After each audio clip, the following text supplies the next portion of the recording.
Hello, my name is Andrew Umdahl, and today I'm going to try to persuade you to invest in a wind turbine to put on your property.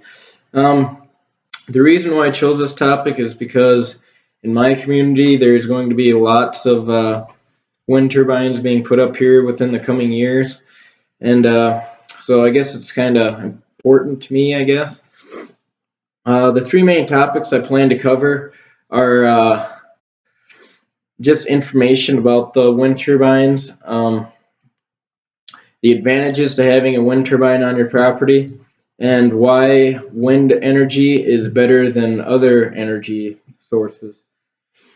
Um, with that said, wind energy is a clean, renewable resource.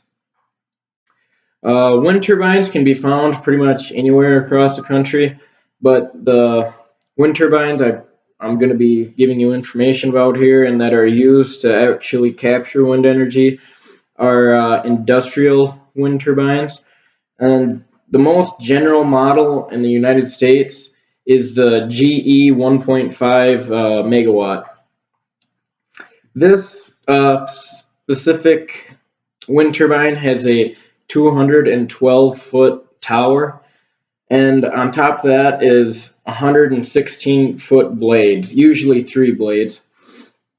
So these wind turbines, with the length of the blades and the tower combined, reach 328 feet into the air, which is pretty high. The way the wind turbine captures the wind is its blades capture the wind, and the wind makes the turbine blades spin, which turns a generator within the tower, and the tower then feeds that energy to a grid that might be nearby the wind turbine.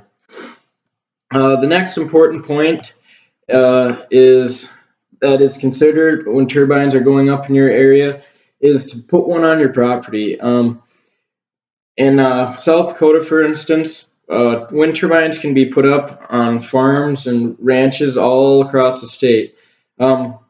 Usually, you can just farm around them, and many times you can just still have your pasture land there. Your cattle don't bother them really. So, by putting these on your land, you're not losing hardly any percentage of your land at all. However, though, up in the air where the blades are, the blades from tip to tip of the blades covers 1.5 acres of land, I guess. That's kind of a cool little fun fact. As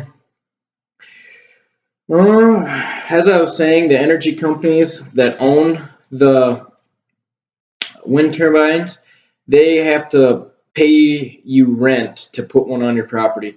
So for most people, it's another source of income, and it really, like I said, puts more cash flow into your community and so on. Another cool thing about having wind turbines in your community is that with the constant supply of energy to the grid that your house might be connected to, even like during storms and that, you probably won't ever have a power outage again, which is pretty cool. The third point, like I said earlier, is why wind energy is better than other sources of energy. And really, the biggest reason why it is better is because it's clean and it doesn't give off any pollutions. Like I said, the biggest one is that, and then it's the most cost-effective energy source as well. Eric McLam states in his February 2009 article titled "Wind Energy Top Alternative Energy Source Over Other Renewables, Coal and Nuclear." He states that wind energy is a winner when it comes to its effects on the environment and human health. which means, like I said, doesn't really give off any pollution.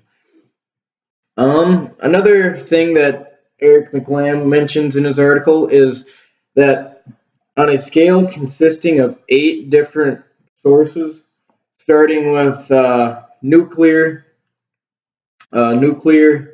power and coal power, then going to hydroelectric power, wave power, solar photovoltaics, tidal power, geothermal power, concentrated solar power, and wind power.